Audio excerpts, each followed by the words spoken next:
some kind of marginalization. That is a gap that was created. Let's go to Harambee philosophy of our founding father, the president, former president Mzee Jomo Kenyatta. He brought in the Harambee, which has its positives, that people have to pull resources together and develop their community. But in another way, it also created marginalization. Why? Because areas that were well endowed with the people who are had resources developed faster than areas where we did not have people who had resources. Let's move to Nyayoism. Yeah, Nyayoism was following in the steps. Nyayo means kufuata nyayo, following the steps of the predecessor. So he followed in the step. So it still created centralization and reduced political freedom. Quickly, we now come to Vision 2030, what we are implementing. Within Vision 2030, we have the big four, the flagship project. What did it do? It was capital intensive. It also focused on one region. Probably if I ask the audience, anybody who knows about Nairobi Expressway, the grassroots do not even understand what is that. And moving from MTP1, MTP2, MTP3, now we are at MTP4. MTP means medium term plan. Yeah? So we are implementing medium term, and this is where we bring in better. I have been highlighting the journey so that you understand why better bottom-up economic transformation agenda is the better option. Number one, it addresses the marginalization because it allows resources to be distributed around the entire country.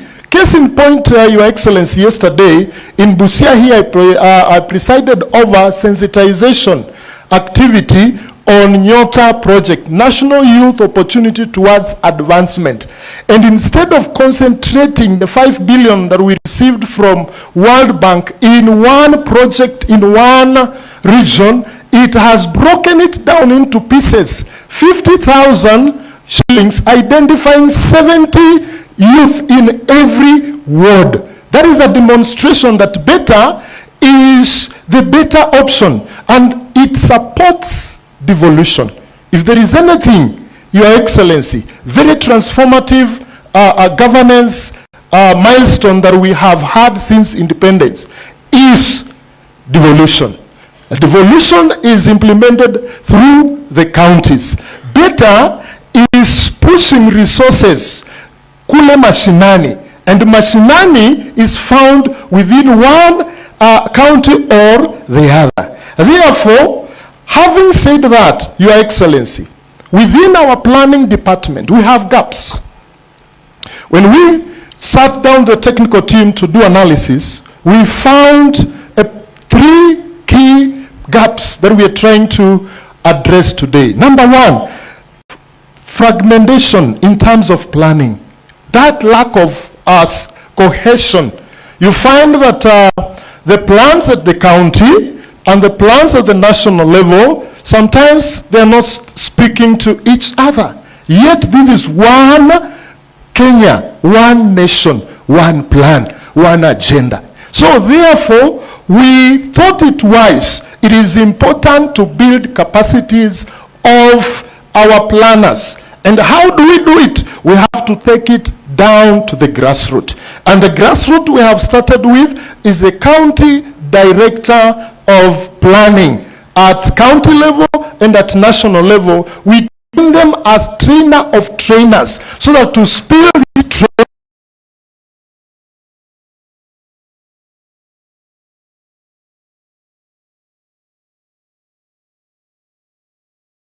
two champions per village, with the village elder and the assistant chief, for us to train them on reporting. Your Excellency, we as a department, we are charged with monitoring and evaluation and reporting on all projects. As to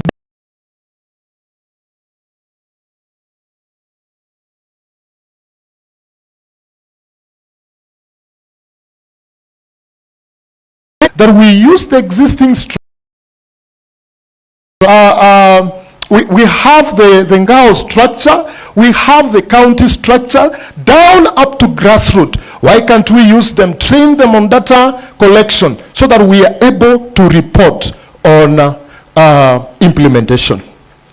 Your Excellency, I also want to mention another gap, and a very serious one. If you look at our policies, things to do with procurement, we have an act, Procurement Act.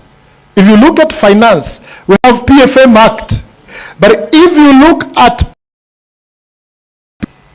at planning, Your Excellency, does not have a policy. It does not have an act in one place. It is fragmented. You will find the Constitution, one article talks about planning. You will go to PFM, there is something on planning. You go to procurement, there is something in planning. To address this, have disjointed, fragmented planning, we have proposed to enact an act of parliament, or we have developed a bill and a policy on economic planning. So those are three key, two areas. The last one is the systems. Systems. Because monitoring and evaluation in this age of AI, in this age of ICT, how do we do it effectively?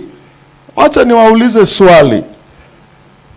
The phone you used in 2012, is it still relevant in terms of its capacity and capability today? No. The system, Your Excellency, what we are using to monitor and report on very important projects is already outdated. It was put in place in 2016. So we need a new system. So as a department, we are doing an overhaul. Under the leadership of the CS, we are doing an overhaul of the system, so that we address the system, we address the policy, and we have champions at the grassroots. If we have the three, Your Excellency, with their support, I am sure that we will be able to move forward. Quickly, we are also launching our annual progress report. Key highlights, just to show. Number one, in this annual progress report, looks at what we have done in MTP4. Bringing down the cost of living. The target was to bring inflation down to 5. In 2024, we brought it to 4.4. In 2024-25 financial year is 3.8. Creating jobs annually. That is what is in MTP4. It is 1.2 million jobs. But what we achieved is 848 according to the data we have. Achieving inclusive growth of about, the GDP should be about growth of 7.5. That was the target. Your Excellency, we are about 5.2, which is a positive direction. I know that I've taken much time, but I thought it is important, Your Excellency, Prime Cabinet Secretary, to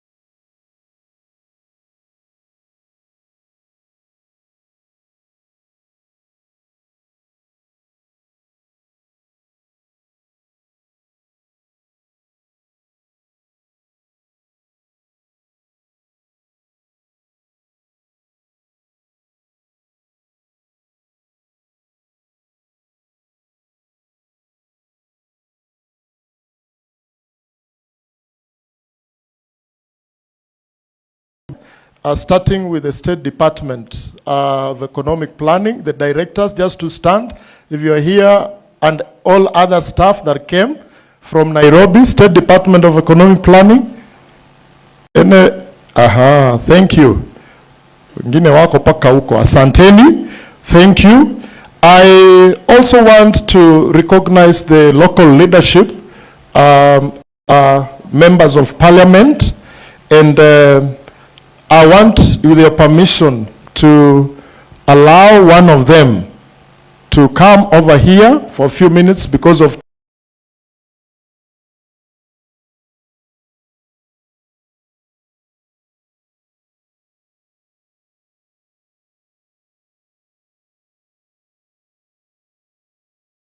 Mheshimiwa 2 or 3 minutes.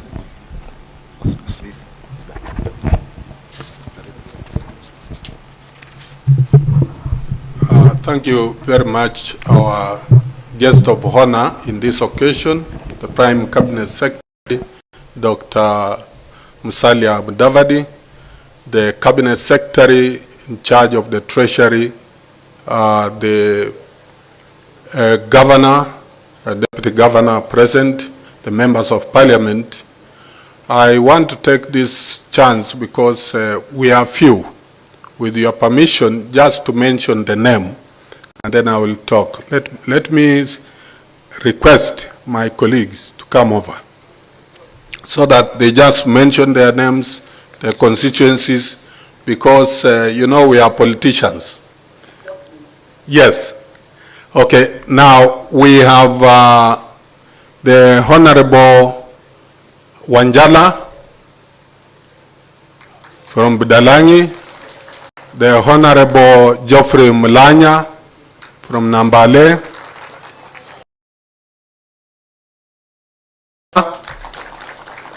and since there's only one lady, you will allow me to call her just for her sound, because it's beauty. Karibu, the Honorable Omanyo, the County MP, Busia. Ladies and gentlemen, I am so happy that a vision like this was long overdue. I've been listening to the PS, and I've realized that actually accountants in your departments have been paying ghost projects. Because if the young people will be involved in making sure that any project launched, they are the ones reporting, right from reconnaissance visits to all over up to where the project is done, then it will cut out a lot of projects that have been paid, but they were in the briefcase. So I applaud the CS, our Prime Cabinet Minister, and the PS Economic Planning. Actually, we support this, and we want it to be rolled out as soon as possible. Thank you, and God bless you. Thank you very much. Our honorable guest today, on behalf of my colleagues, the members of Parliament, I want first of all to welcome you to Busia County. We want to say that as Busia County, we work as a team, and we have a lot of collaboration among us. But what is more important, especially for this particular occasion, is the fact that you chose to have this event in Busia. We are so grateful for that, because it's an important step and it's the first one of its own. So we want to say that in terms of planning, this initiative is very important, because it's coming up with a bill which we as members of Parliament would be expecting to support you to pass it, because it will help to integrate and to ensure there's coordination between our planning at the county level and the national government. That gap is important to bridge, because then we are actually working for the same development and for the same people.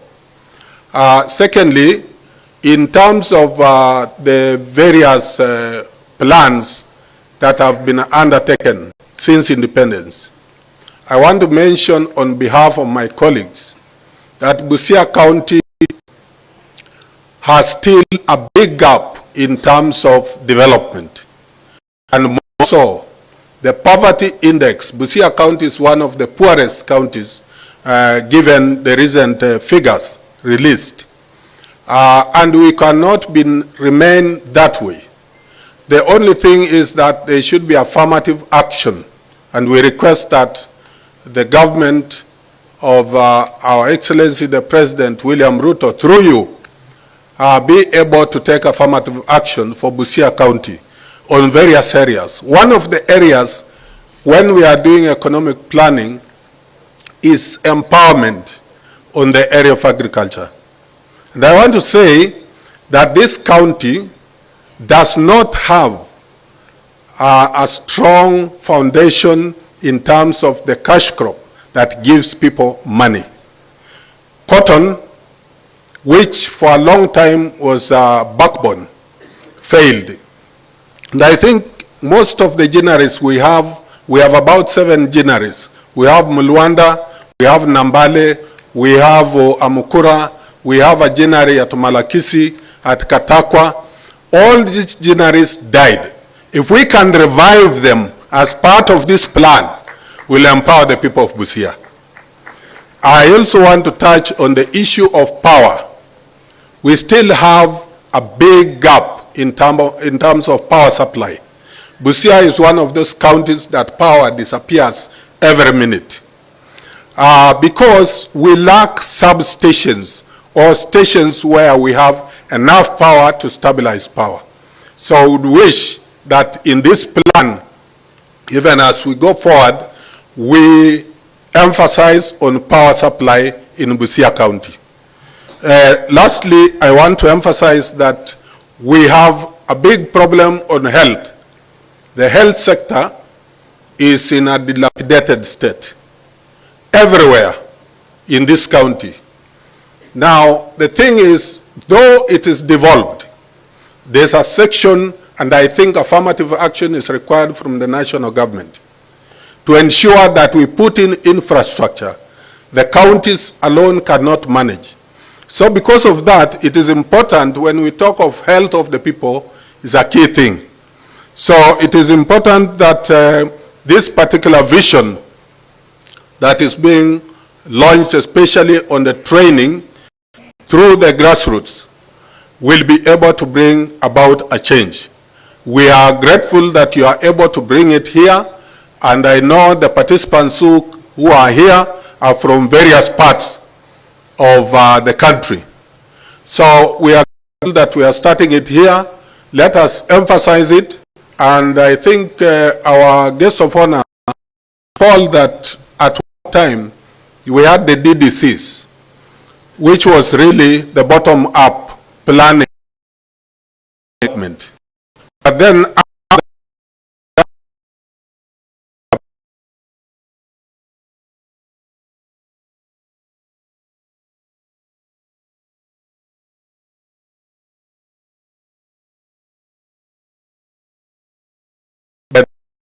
which was launched by the State Department, I think will go a long way, but will need a lot of sensitization from the leadership at the grassroots level, our county assemblies, and the members of parliament, and even at the Ngao level, so that we know how we can collaborate to ensure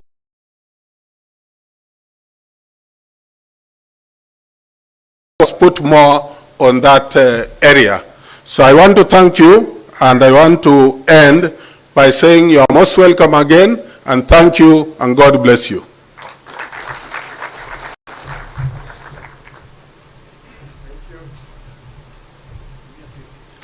Thank you very much, Mheshimiwa Karibu sana, Asante. I want to take this opportunity to, with your permission, Excellency, to invite the county leadership. With us here is the Deputy Governor. Please give him a round of applause as he comes on the stage. Karibu sana.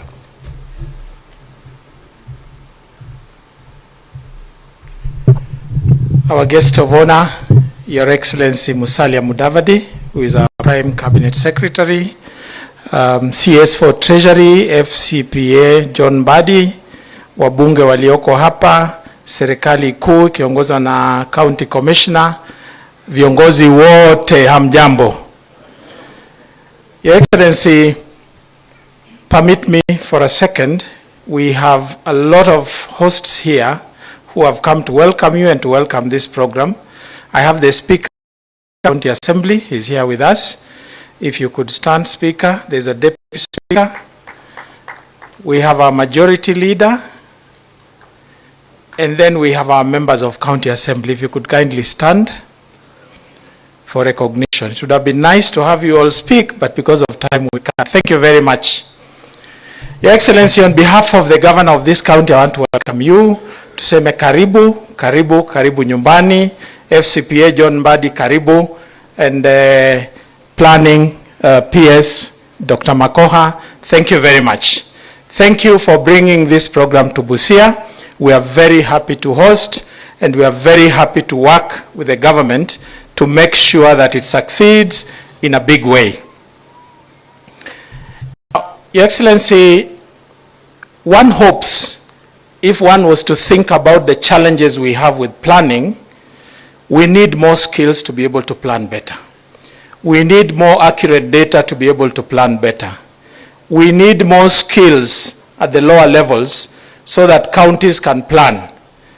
But at the end of the day, we need plans that are meaningful, can be consumed even by people who are not economists, and are translatable into action. This country has very many good plans sitting on shelves.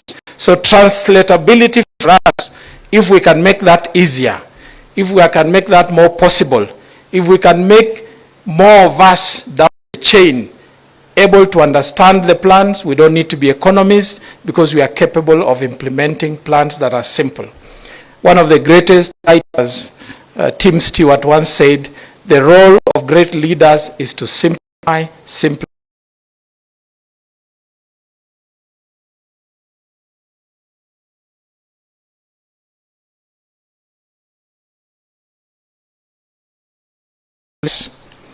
I want to be brief, Your Excellency, and I want to be pointed about addressing the CS Treasury. Busia is a unique county. Unique in the sense that we sit at the border. Unique also in the sense that we house the second largest port called Malaba and another very big port called Busia. By virtue of that, and by virtue of our geography, we serve a lot of people in many different ways, be it infrastructure, be it health. We serve a lot of people who are not Kenyan, many of whom don't even have IDs. But because we believe in the East African unity, we serve them. We hold East African passports, so we are citizens of East Africa. We serve them, sometimes at a cost that is not cared for in the shareable revenue. And I can only compare ourselves to Migori because it's not just being on the border, but it's also the level of interaction with the neighboring country. We have a porous border. We have a county where on both sides of the border it's the same community, so the interaction levels are very high. 2 ports, and to give you a hint of it, when we had COVID, Your Excellency, 84%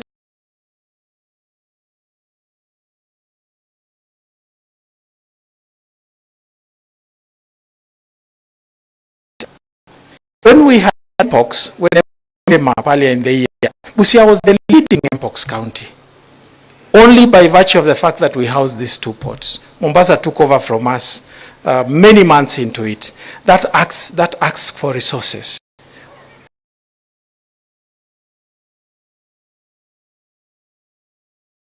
Is we be given consideration because the population we serve, between 20 and 30% are not people who are factored into our census numbers.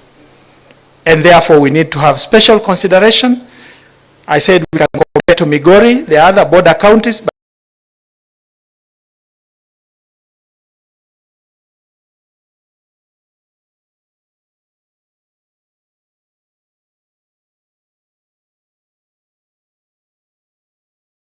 while we are not going to turn away those who are our neighbors, our brothers and sisters.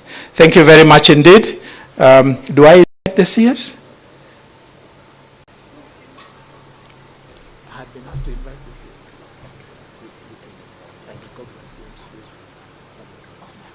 Sure. Thank you, PS, for reminding me. Members, honorable members of county assemblies from counties that are not Busia, you could kindly stand for recognition. Thank you very much, and you're welcome to Busia. May I now invite my former colleague, CS for Treasury, FCPA,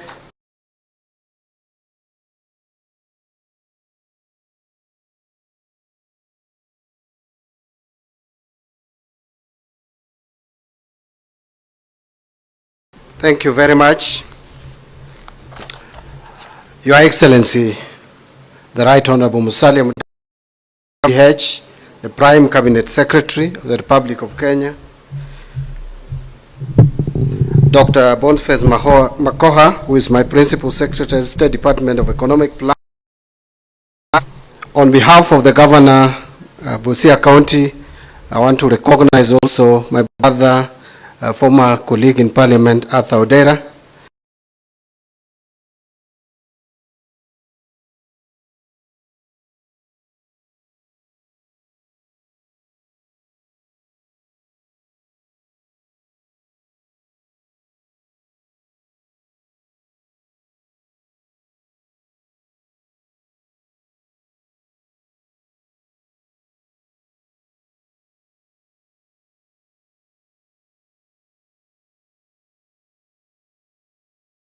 From across the country,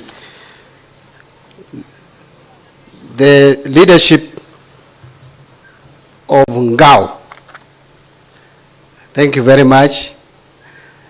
Other distinguished leaders or guests, ladies and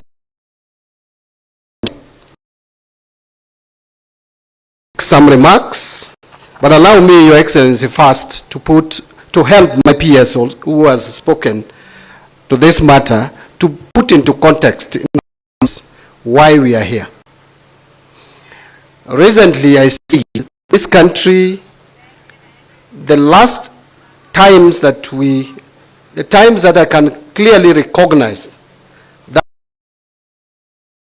planning at the center of our economic affairs was one during Kenyatta 1 presidency, when Tom Mboya was the Minister for Economic Planning.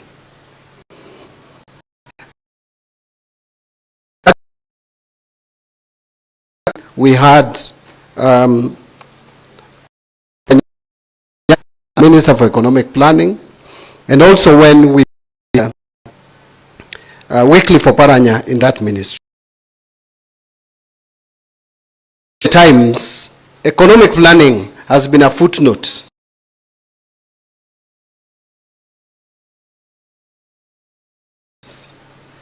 Even during my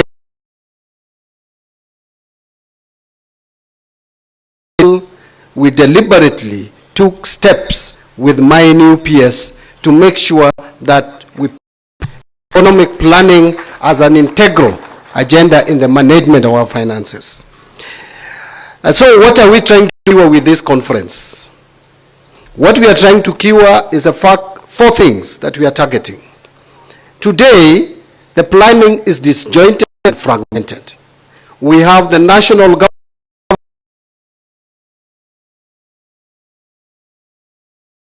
them also doing their planning. Yet, we share vision as a country. We have one focus. We have Vision 2030. We have medium-term plan, which is the fourth one now, and the final one to the end of Vision 2030. We have bottom economic transformation agenda, yet the CIDPs probably is not speaking or are not speaking to these plans. So we want to correct the planning to plan, both at the national and the county levels. The second thing we are trying to address is to have evidence-based budgeting. You cannot have evidence-based budgeting if you don't have a plan that is measurable, a plan that is clear, a plan that is accurate. The third thing is all this require data. We must train our officers in data capture and data usage. The PS was talking about. And finally, monitoring and evaluation.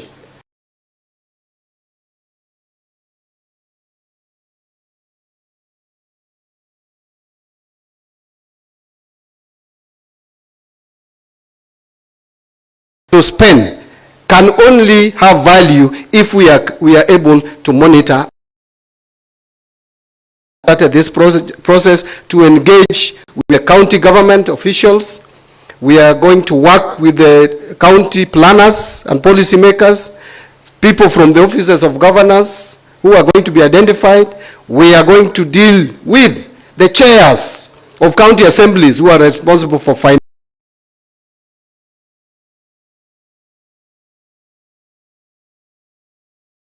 approach to development. I should give that overview, but let me now allow me to quickly speech.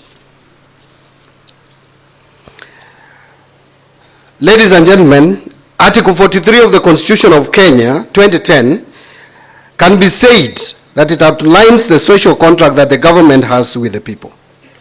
The realization of this contract requires only the prudent management of our public resources, but systematic, well thought out guides our scarce and precious resources. This is why, ladies and gentlemen, it is a privilege for me today to address you as we launch this vital capacity building program. As the Cabinet Secretary for the National Treasury, I am here today to outline a critical pillar of our national economic strategy. That is the imperative to strategically and collaboratively finance our development, particularly our infrastructure, even in the reality we face of constrained public finances. The national government, and indeed our 47 county governments, can no longer act as the sole financiers and providers of the infrastructure programs and projects our nation desperately needs. This demands a policy shift. We are therefore decisively transitioning from a model of public sector dominance to one of strategic facilitation and enhanced private sector involvement. This is not an option, it is a necessity.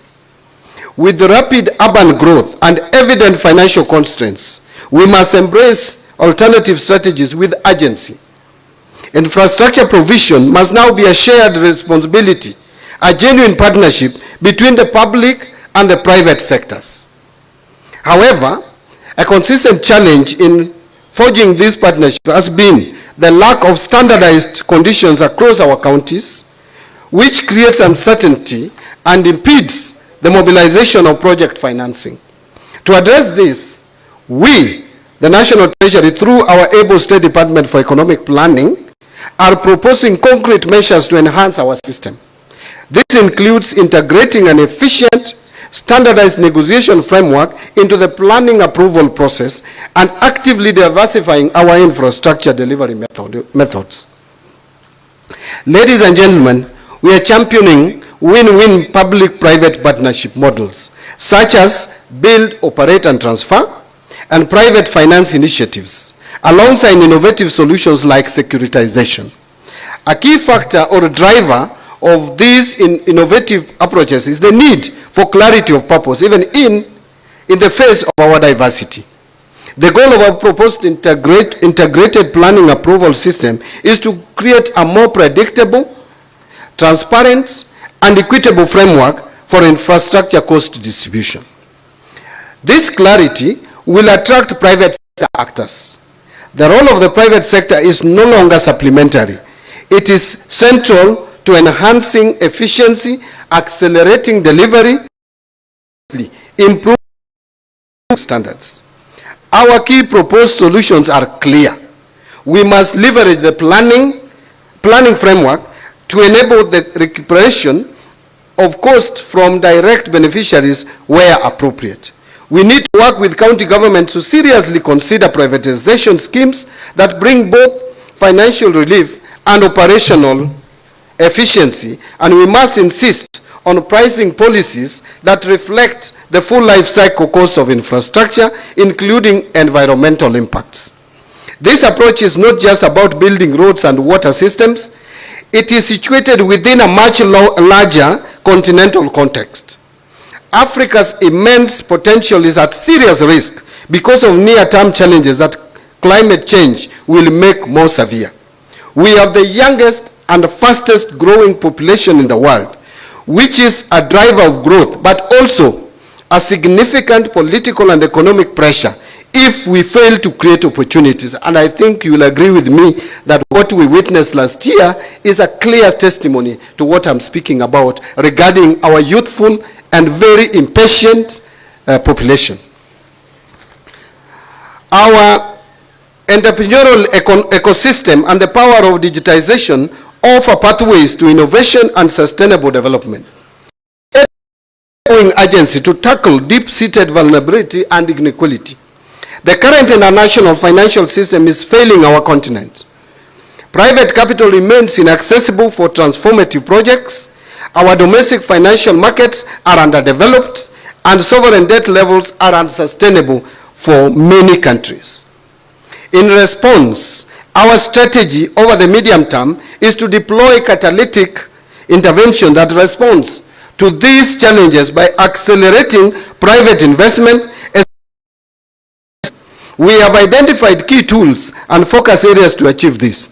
We will leverage demonstration transactions to prove viability and use de-risking instruments like blended finance and guarantees to attract commercial capital.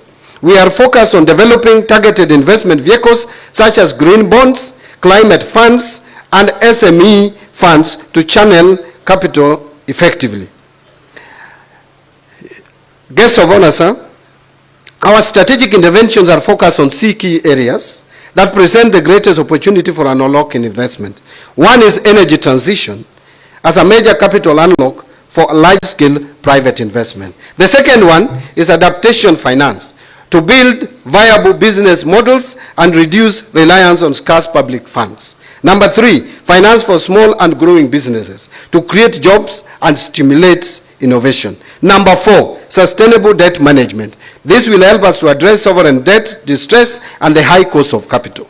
Number 5, developing carbon markets to build new sustainable revenue models for our nation. And lastly, mainstreaming gender and youth empowerment with a specific focus on climate finance. On implementation, we are enhancing our capacities. We will create specialized centers of expertise to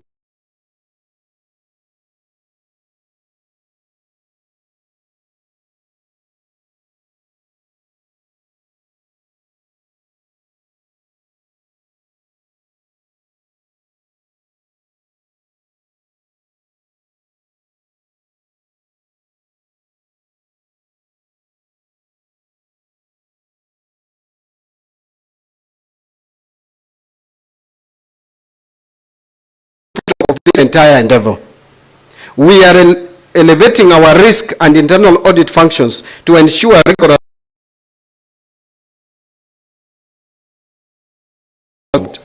The ultimate impact we seek is threefold. First, a financial system that is fit for purpose for Kenya and Africa at large, capable of overcoming the risks and inequalities that threaten our sustainability. Second, enhance economic resilience to protect our economies from external shocks. And third, tangible environmental benefits by safeguarding our ecosystems and promoting nature-positive solutions. Ladies and gentlemen, this is the comprehensive framework within which this capacity building program sits.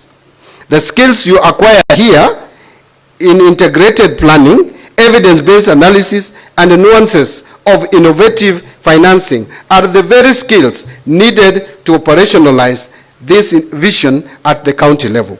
Your success is creating a stable, predictable, and attractive investment environment in your countries is fundamental to our national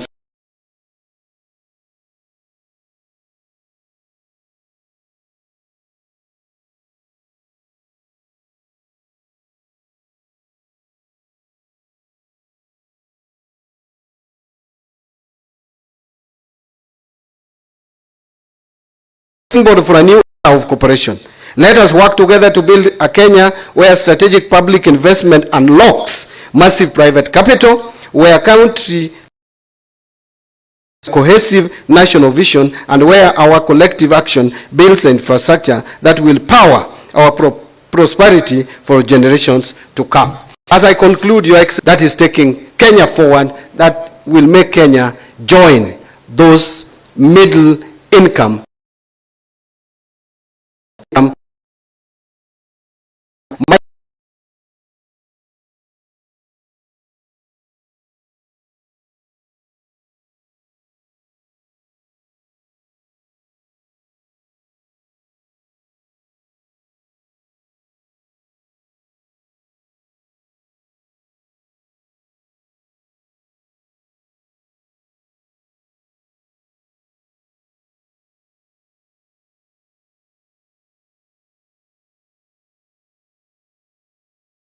implemented.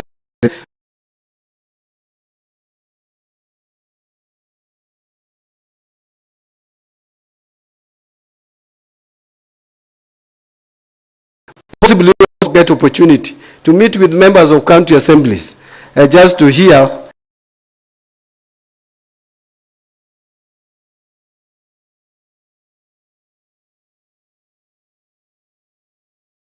Is that not correct? That is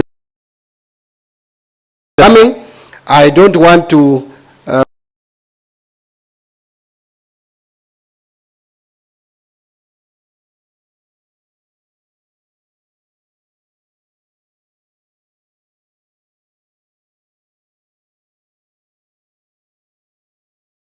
I think we have done our best.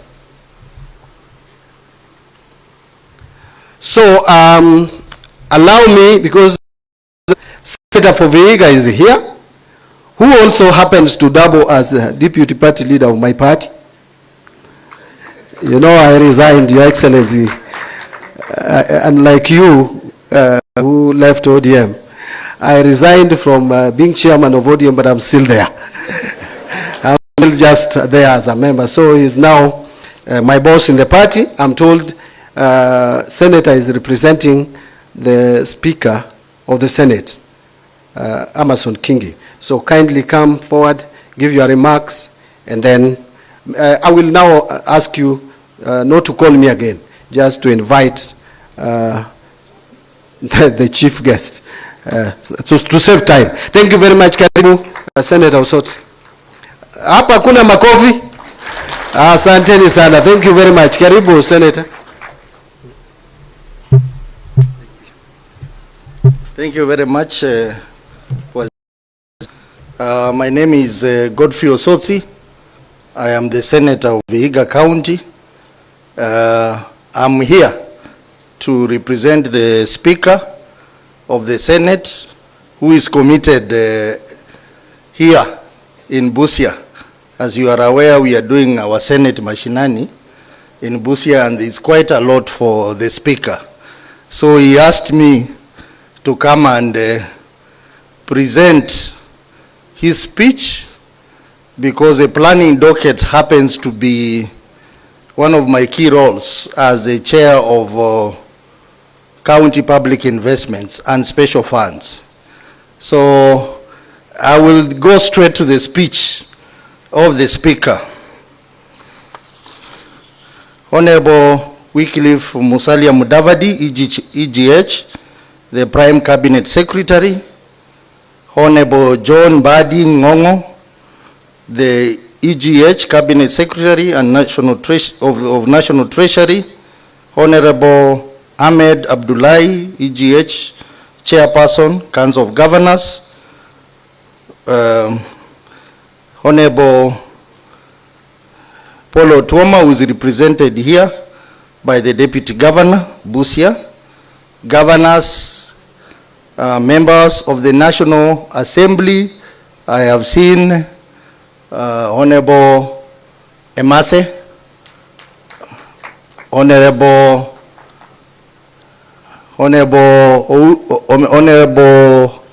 Mulanya, Honorable Anjala, Oku Kaunya is here, and Catherine Omanyo. Distinguished guests, ladies and gentlemen, good morning. I bring to you warm greetings from the Senate of the Republic of Kenya, currently stationed here in Busia County for its week-long plenary and committee sittings. This initiative, the Senate Mashinani, is undertaken in line with Article 126 of the Constitution of Kenya, which allow either House of Parliament to convene its sittings in any part of the country at any time the House may appoint. For the Senate, this is a bold statement of our commitment to devolution, which prioritizes robust engagement with the citizens to know how they live, what their needs are, and get feedback that informs government action on service delivery. Ladies and gentlemen, the capacity building program we are launching this morning represent a significant stride towards fortifying the pillars of devolution in our country. It provides to assess our economic planning architecture and its efficacy in maximizing development impact through the aligned and efficient use of resources across both levels of government. This initiative is a direct response to the county level, which is fundamental for coherent planning, effective service delivery, and the realization of transformative agenda envisaged in the Constitution. Ladies and gentlemen, the Constitution of the Senate is unambiguous and clearly detailed in Article 96 of the Constitution of Kenya. The primary role of the Senate is to represent the counties and to protect their interests and governments. As a key custodian of the dream, the Senate has consistently worked as a strategic partner, engaging with the Cabinet Secretaries, the Intergovernmental Relations Technical Committee, IGRTC, the Council of Governors, the County Assembly Forum, to ensure the promise of devolution is not merely an ideal, but a tangible reality in the lives of wananchi. This program aligns perfectly with our constitutional mandate of seeking to empower county government, which are very entities the Senate is sworn to protect and strengthen. Ladies and gentlemen, the objective of this program, namely to enhance competencies in constitutional and legal framework, build capacities in evidence-based analysis, and a medium-term expenditure framework, and promote participatory planning that mainstreams gender, youth, and climate change are not just commendable. They are essential for the maturation of our devolved system. However, for this training to yield full potential, we must be candid about persistent systemic challenges that threaten to undermine its goals. I wish to highlight several critical areas that demand our urgent and collective attention, and which I hope be thoroughly addressed during your deliberation. First is the unfinished business of transfer of functions and resources. The fourth schedule of the Constitution provides a clear functional assignment between the national and county government. While the IGRTC work in facilitating this process, a significant anomaly persists. Key devolved functions, particularly in agriculture, health, and water, remain heavily funded and controlled by the national ministries. This creates parallel structures, leads to accountability confusion, and fundamentally undermines the autonomy of counties. Therefore, frustrating integrated planning and service delivery. The Senate Committee on Devolution and Intergovernmental Relations is actively working with the IGRTC to ensure that accurately costed and transferred with the requisite resources. This transfer with the accompanying funding is a fundamental prerequisite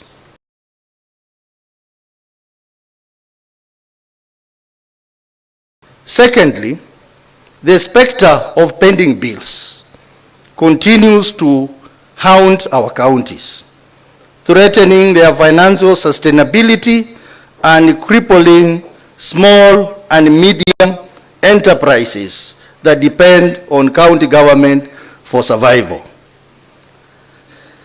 This issue not only undermines the business environment, but also erodes public trust in devolved governance. The Senate, through our powerful committees on public accounts and county public investment and special funds, chaired by Senator Moses Kajwang of Homa Bay and Senator Godfrey Osotsi,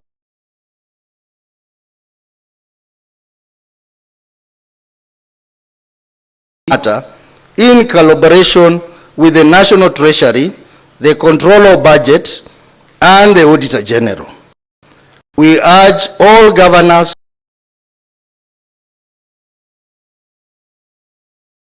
these pending bills is not just an accounting exercise. It is a moral and economic imperative to restore faith in devolution, stimulate local economies, and ensure that service delivery is not interrupted by financial mismanagement. Thirdly, we must confront the recurring boundary disputes that have, in some regrettable instances, escalated into violent conflicts between communities that neighbor each other in our counties.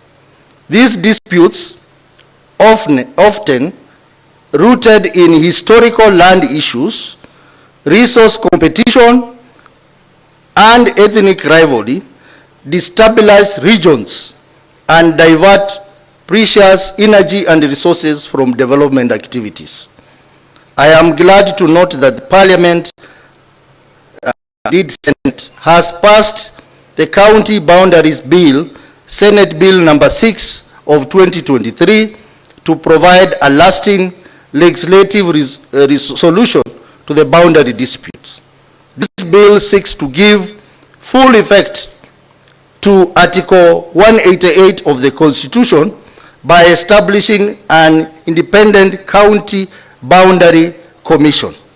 It further aims to define county boundaries clearly and provides a structured legal procedure for the resolution of disputes through the establishment of an ad hoc mediation committees. As we consider the bill, I urge the IGRTC and all stakeholders to support this legislative effort and to establish robust alternative dispute resolution mechanism to complement it, ensuring current disputes are remediated effectively. Fourthly, we must build and sustain a culture of tolerance, collaboration, mutual respect, and appreciation between county executive and county assemblies. You will agree with me that within the devolution landscape, the matter of impeachment of governors and many repeated attempts thereof, the elephant in the room. The situation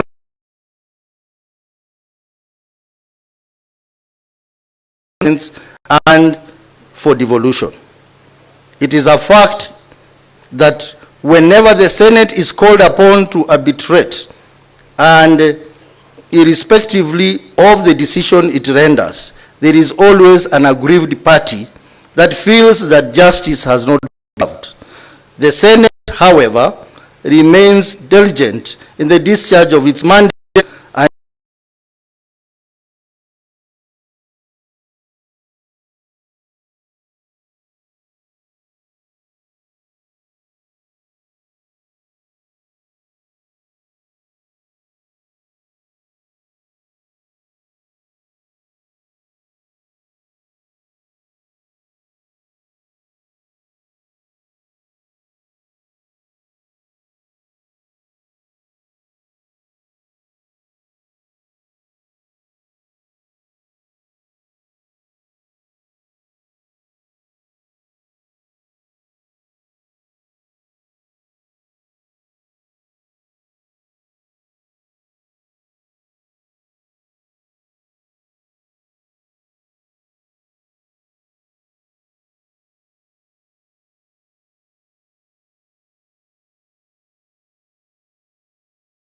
disputes before they escalate.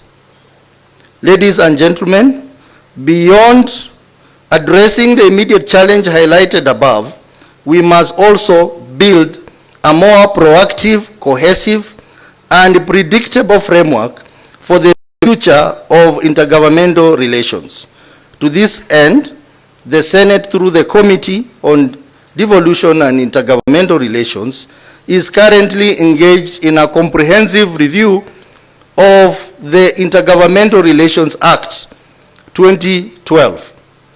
The proposed amendments are designed to strengthen the institutional structures, clarify the distinctive roles of the Intergovernmental Relation Technical Committee,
ensuring that planning originates from the ward level upwards. The Senate stands ready to work collaboratively with the National Treasury and all stakeholders to enact a robust framework that ensures one county, one plan, one budget, thereby eliminating the planning and implementation silos that have hitherto diluted our national development impact and hindered the achievement of both the national and county goals. Ladies and gentlemen, the successful implementation of the county national integration mechanism we are launching today hinges on the fundamental shift in mindset and practice from the competition to collaboration, from suspicion to trust, and from isolated planning to integrated development. It requires not only the capacity building of officials, as this program rightly aims to do, but also the unwavering political will from all quarters to cede space, share resources equitably, hold each other accountable for the sake of Kenyan people. The Senate remains unwavering in its commitment to be a constructive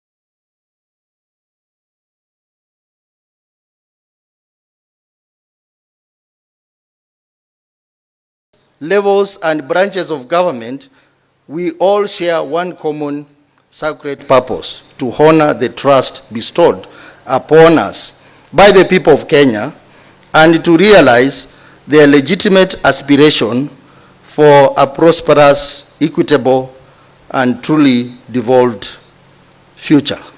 I thank you most sincerely, Right Honorable Amason Kingi, EGH MP, the Speaker of the Senate of the Republic of Kenya. So that was the speech of the Speaker. You know, when you are sent, you don't talk much. You just read and you leave it there. But PCS and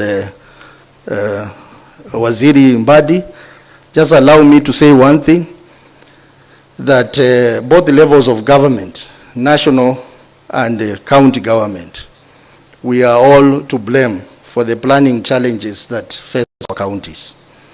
And when I say that, Waziri, you know what I mean. The issue of pending bills in our counties is a symptom of lack of planning. Because why would the pending bills arise if we have a budget that has to be followed? Secondly, the matter of delayed disbursement of funds to counties. I know you have tried your level best to ensure that the funds are sent to counties in time, but I think if you can reduce it to maybe below 2 months, it will really help our counties in terms of planning. In the committee that I had, half of the queries, audit queries, arise from the issue of delayed disbursement of funds. So, Waziri, the national government stands guilty because of the issue of delayed disbursement of funds. But also counties have challenges, and I want to support this initiative, that if we have a coordinated planning between national and the county government, then our citizens will get better services and support the devolution dream. Thank you very much. Waziri has asked me to usher in the PCS. I don't know whether I'm the right person to do that, but let me do it because the PCS is not just a friend, but he is my constituent. As you know, the PCS comes from Vihiga County. He is our leading son in Vihiga County, and we are proud of him. So let me ask the Prime Cabinet Secretary, Dr. Musalia Mudavadi, to come and address us. Simupige makofi bwana.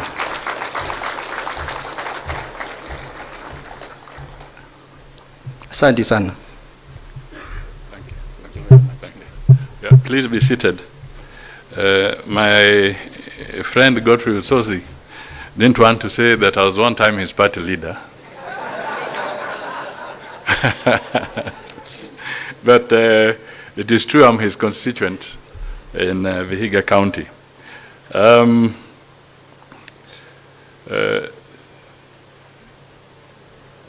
My dear brother, FCPA, John Bandi Ngongo, the Cabinet Secretary, the National Treasury and Economic Planning,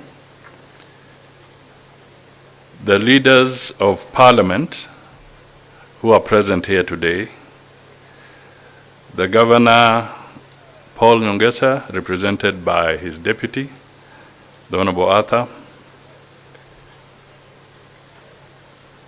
all members of the county,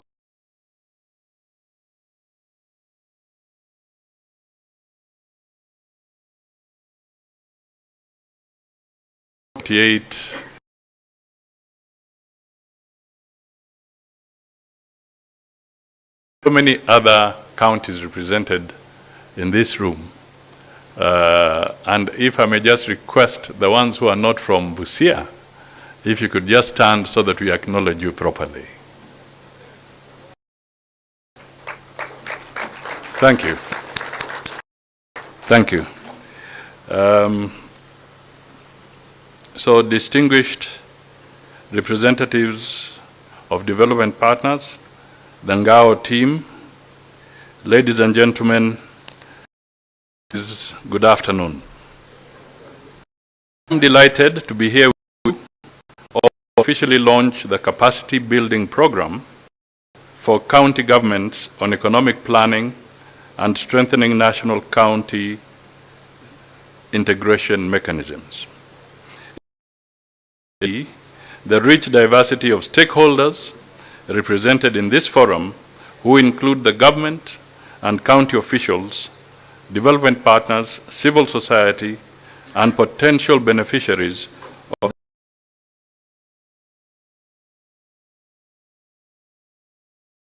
the program, reflects commitment by His Excellency President William Ruto and the Kenya Kwanza administration to deepening synergies between the national and county governments to foster Kenya's socio-economic prosperity. Further, it advances sustainable development while promoting responsible management of our natural resources and ecosystems. Building a seamless, collaborative, and effective planning system is critical to bridging the national government's priorities with the dynamic engines of growth across our 47 counties. This is the spirit that brings us together to strengthen the foundations of inclusive and resilient growth for all Kenyans. The implementation of this program will strengthen our grassroots support to the people and enhance our capacity to navigate the challenges our economy is experiencing from domestic and external factors. It is the bedrock of effective policy making and implementation, specifically designed to ensure that county integrated development plans are dynamic, living blueprints, fully aligned and synchronized with national priorities, anchored on the bottom-up economic transformation agenda better and the fourth medium-term plan and our long-term Kenya Vision 2030. We recognize that closing the gap between policy design and effective implementation of our priority development programs requires deliberate and sustained effort across three key areas, all of which are central objectives of this capacity building program. The first is immediate intervention in technical capacity enhancement. This is needed to address weaknesses in our devolution framework arising from historical disparities in planning, budgeting, and project management competencies. This program, therefore, aims to equip county officers with modern skills required for evidence-based planning, robust economic forecasting, and effective application of MTEF. Key outcomes of such intervention include better project identification, effective implementation, prudent fiscal management, and a more attractive environment for domestic and international investment. The second is that we urgently need to strengthen our monitoring and evaluation, learning and reporting systems. We cannot effectively manage what we do not diligently measure. To this end, the national government is making significant investments in integrated digital platforms to enhance the quality, timeliness, and accessibility of data for decision making. These platforms will facilitate real-time monitoring, evaluation, learning, and reporting, allowing both levels of government to track progress against targets, identify bottlenecks early, and make necessary adjustments to ensure that public funds deliver tangible and visible results for our citizens. This data-driven approach will foster greater accountability and transparency at all levels of government. Third, deepening collaboration. Guided by the Intergovernmental Relations Act, will enable us to harmonize regulations, simplify business processes, and systematically eliminate internal bureaucracy barriers that hinder economic integration and free movement of goods and services and people within Kenya. Together with the National Treasury and Economic Planning, my office is fully committed to establishing and sustaining structured, continuous, and outcome-oriented dialogue with the Council of Governors. Through this program, you have a great opportunity to champion a new era of integrated and transformative planning. I encourage you to focus your renewed efforts on 3 strategic priorities. First, invest in our people with a special focus on the most vulnerable. People-centered investments in quality healthcare, relevant education, and practical vocational training will advance our human capital and labor productivity. This is in line with the recommendations of the International Labour Organization 2024 report, which strongly emphasizes investing in social protection as a vital economic stabilizer that protects households during downturns and creates a foundation for a more productive and secure society. Second, foster productive transformation within your counties and across your regional economic blocks. This will enable us to collectively move beyond the export of raw materials and primary commodities.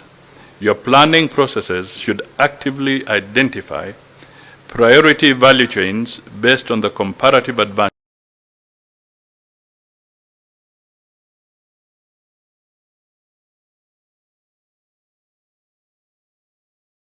structures to attract investments that foster value addition, create sustainable jobs, and increase local wealth creation and retention.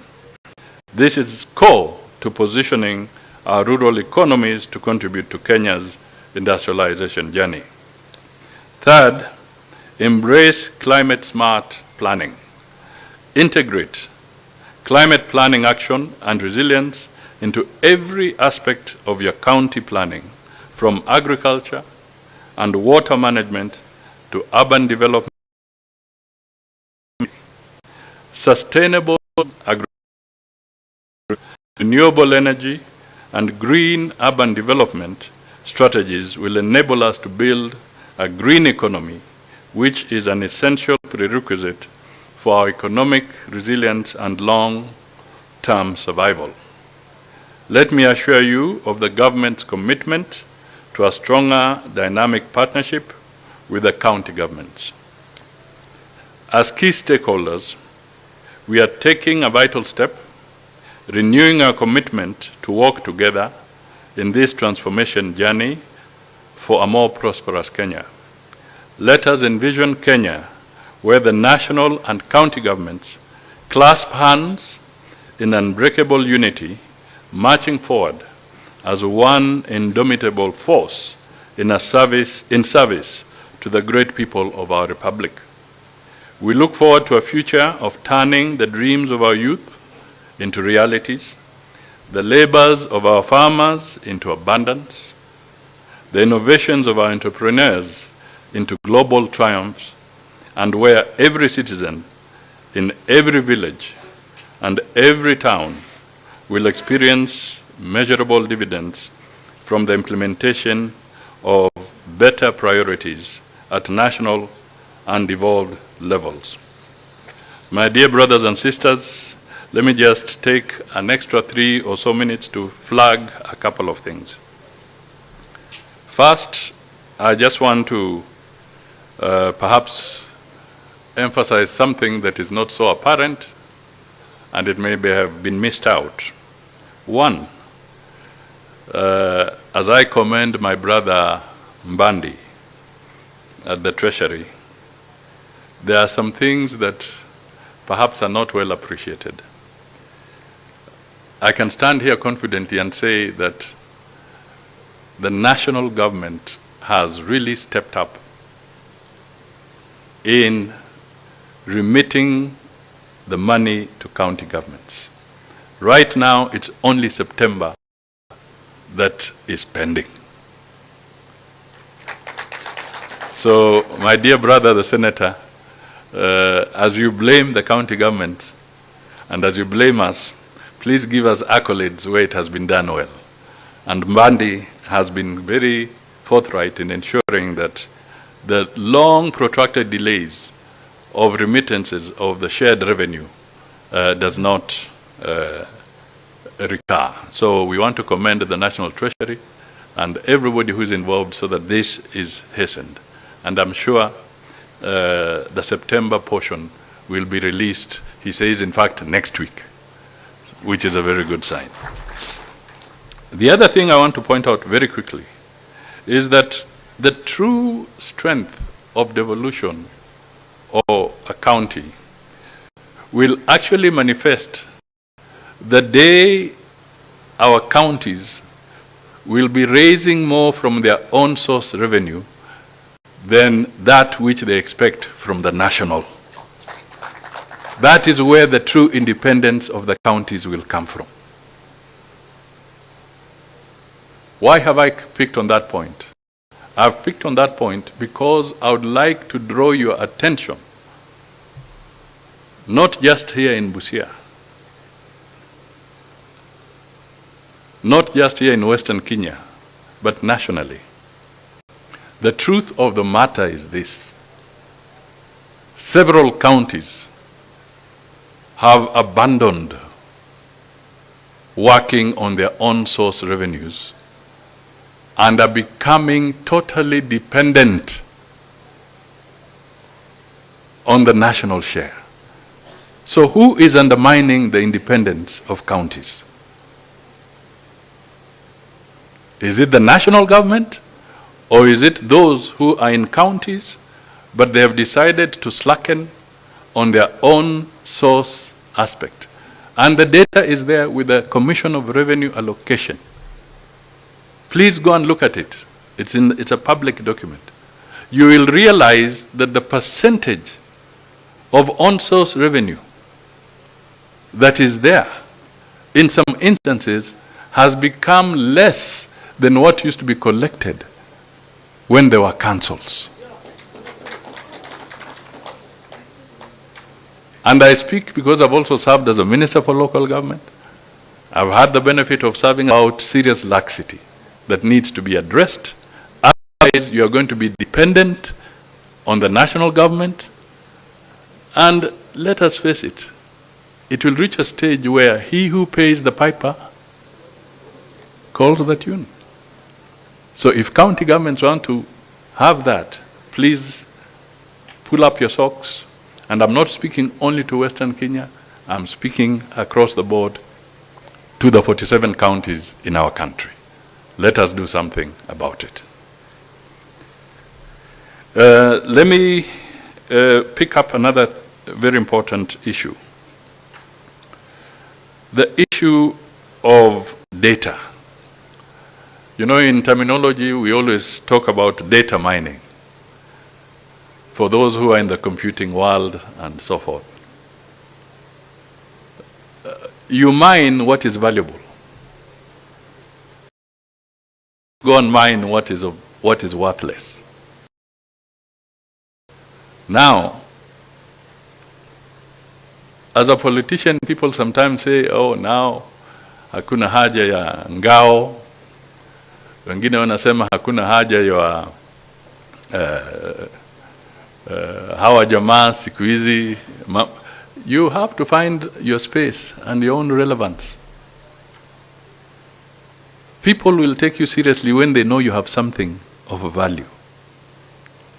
My dear chiefs, assistant chiefs, my provincial, my Ngao team here, you can turn yourself into a mega resource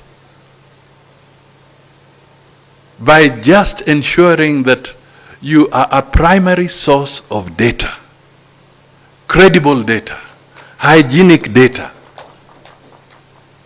And I'm telling you, everybody will be looking for you again. And the political clarion that says, we can do away with these people, they'll start saying, no. This is a data center. Ngao has turned into a data center. Convert yourself into data centers with valuable information that can help us plan. This is where your relevance is going to be anchored. Hapana kirauni, but data. I can assure you. This is where your strength is going to be. So work on it. We want to woo investors. Please, as counties in this planning, make sure your records are accurate. Make sure your land tenure systems are accurate and up to date. What is the lead time between an investor who wants to set up a factory and the time you give him clearances and everything so that he can set up the factory? Does it take you 3 years? Does it take you 5 years? Does it take you 3 months? It depends. It varies from county to county. So we must figure out what are we doing ourselves to provide the right environment that will act as a magnet for investors who want to come to our respective counties. Work hard on that in this process. At the same time, don't be hostile to investors. Don't be hostile. When we were in Homa Bay during the devolution, I gave an example of one county where the investor was a victim of local politics. The people down there kwa mambo yao wakaleta siasa yao, wakaenda wakachoma hoteli ya huyo mwekezaji, akawapeleka kotini, akashinda.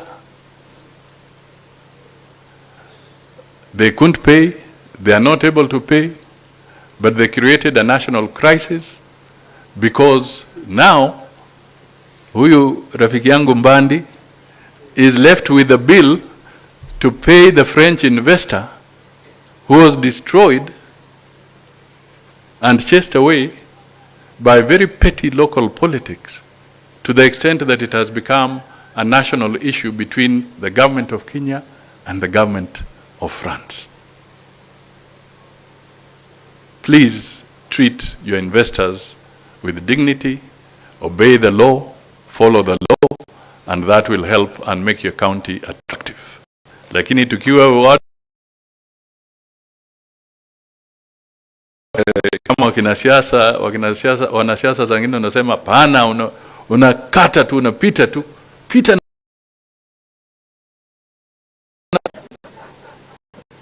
wacha kupita na mtu namna hii. Let us attract investment. I want to support what Arthur said. Let us leverage your location.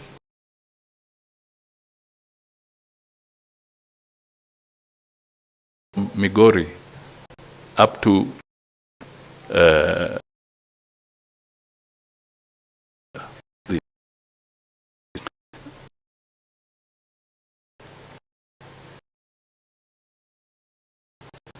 leverage that. And I think there's some truth that we need to look at the whole model of counties that sit next to our trading partners, because Uganda is our largest trading partner, but Busia, Migori, Bungoma, going all the way, the ones that border, actually benefit least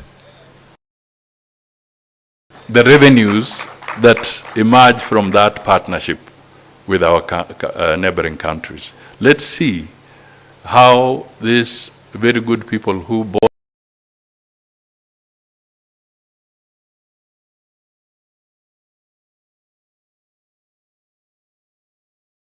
give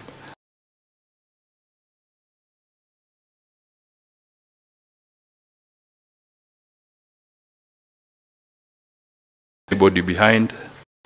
Let us work towards moving quicker with technology. Principal Secretary, my Cabinet Secretary colleague Mbandi, he was telling me that when he is pushing the agenda of e-procurement, you know, we are talking of, we want to close corruption holes, we want to close mismanagement, we want to close pilferage. How can we continue if we are not embracing technology? We have to find our way into this new digital world. And I want to tell you that some counties are moving. Believe you me, even Samburu has already moved and embraced the e-procurement, and their systems have started.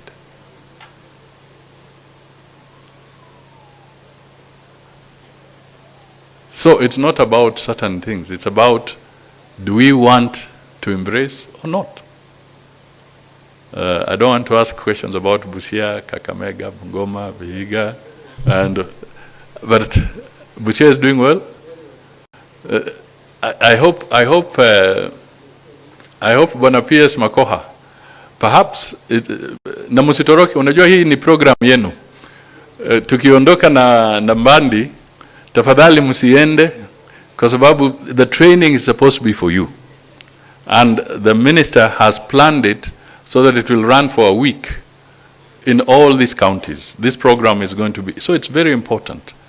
Remain behind. Perhaps you can also give some data, some information on which counties are doing well on moving forward with e-procurement and which ones are not. This is a peer review platform also, so that you review each other, you compare what your others are doing, so that we can all know whether we are sitting well or not. So these are some of my few comments. Finally, Najua, you are very proud of Osotsi, which is okay. You know, Osotsi walked away from me in ANC, but he's a good man anyway. But in the process, let me also take the opportunity to also say my vice chair of UDA nationally, Kevin Ndunani, is here. Na mimi nijigambe tu kidogo. Asante. But as we conclude, please let us work together. Let us pull together. The Minister for Treasury, for Finance, is doing a very good job. Right now, I know he's in the deep end of a swimming pool. He's negotiating for us with the International Monetary Fund so that we can enter into a new program. And that is a very, very vital national assignment, because at the end of the day, it is that kind of collaboration with international entities of that nature that we are able to affirm confidence in our economy and in the management of our economy, and therefore attract more investment and create more opportunities for our people wherever they are. So it's a good moment for us. I also want to recognize Mzee Oyula. You know, at one time I used to say that Busia used to have two AGs. We used to have the Attorney General Amos Wako, and we used to have Accountant General Oyula. So there were two AGs from Busia County. Most of you seem to only remember Amos Wako, but this man was the AG for the country as the Accountant General. In simple language, he was literally what you used to call the Paymaster General, Republic of Kenya. So you have an asset in that mzee there. Hii Busia sio county ya kuenda tu hivi hivi. Lazima ujipange. Si namna hiyo? Ama namna gani Wanjala? Kabisa. Asante sana. So please excuse us after we just unveil this, I and Bandi. It's true, he's going for his assignment with the president, and I'm sure it's linked to what I've told you. hiyo mambo ya IMF na nini. I'm going for COMESA because at the end of this week, the president is chairing the COMESA summit, and he's poised to become the chairman of COMESA for the next 10 years. So asanteni sana, and this program is officially inaugurated and launched. Asante sana. Tumpigie kwa makofi, tumpigie makofi. Ninapoomba sasa waziri, tafadhali ujiunge na PCS kwenye jukwaa tunapofanya uzinduzi rasmi. Karibu PS. Tungependa tufanye uzinduzi rasmi, and we are going to do it now on the count of 3, 2. Gavana pia anaitwa na nimeambiwa nishikilie kidogo. Nafikiri pia usosi unaweza kuja.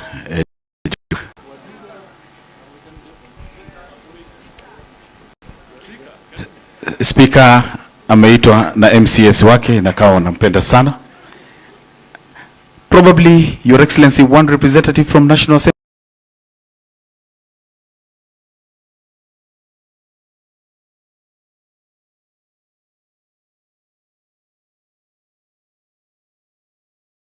Songe mbele, tupige makofi.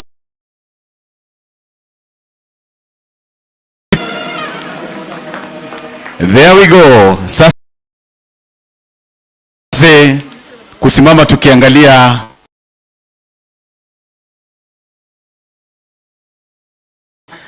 Bwana PCS anamkabidhi waziri. Let's have the first book. Waziri akabidhiwe, kiko hapa, ndio hicho. Yes.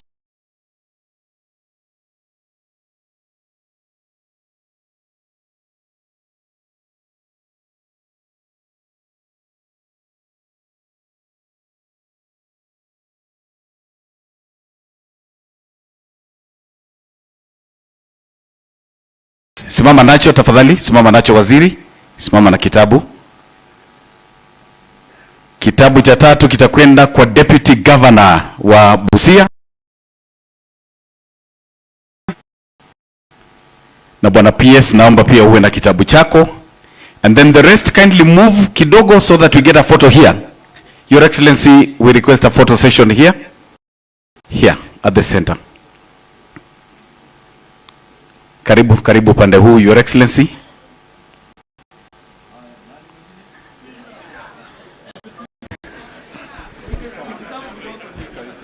Vitabu ni vingi.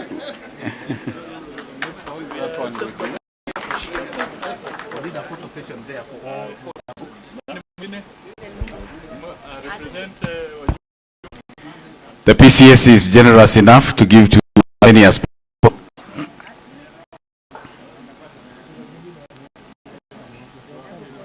It's okay, I think that's enough.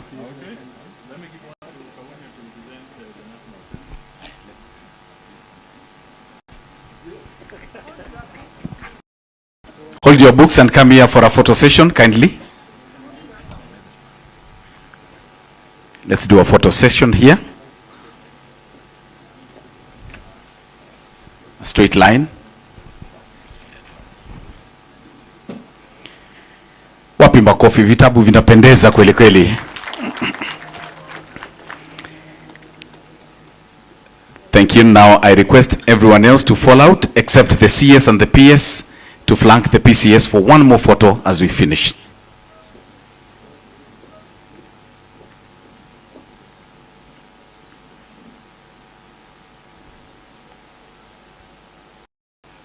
Thank you very much. We can stage with the PCS for the national anthem. The rest of us, kindly let us be upstanding.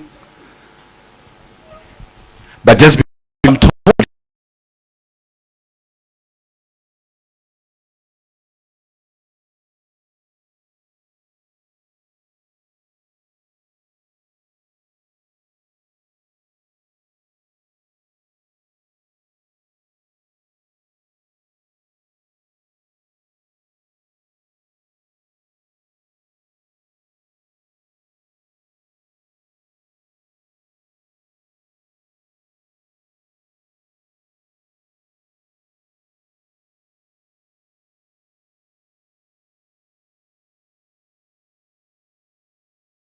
for the Kenya National Anthem.